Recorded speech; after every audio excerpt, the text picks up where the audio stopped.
Hello again. In the last tip that I gave in the email newsletter, I talked a bit about looking at the camera because it's important to make eye contact with the people you're presenting to. In this week, I just want to talk a little bit about audio, in particular, making sure that people can hear you properly.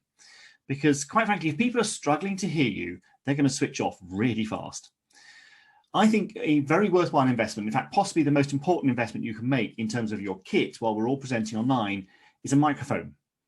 Now, most laptops, computers will have a microphone built in, and they're not bad, but they're not great. I've seen a lot of people recently using earbuds and sticking one in one ear and using that as a microphone. And I have to say, I don't think it sounds great, and I don't think it looks great either.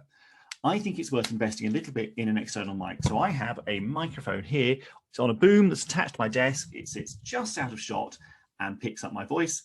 I also invested about £20 in a lapel mic, which I can just run up the inside of my shirt and clip onto my shirt. So again, you get good audio. So just think about, can people hear you properly?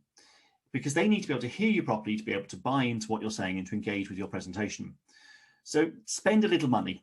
You only need to spend 20 or 30 pounds.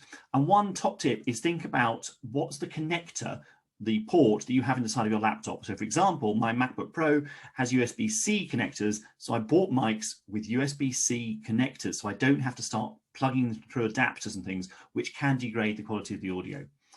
So if you do one thing to improve the quality of your presentations in terms of the technology, my advice would be get yourself a microphone so we can hear you properly. That's it for this week. See you in a couple of weeks.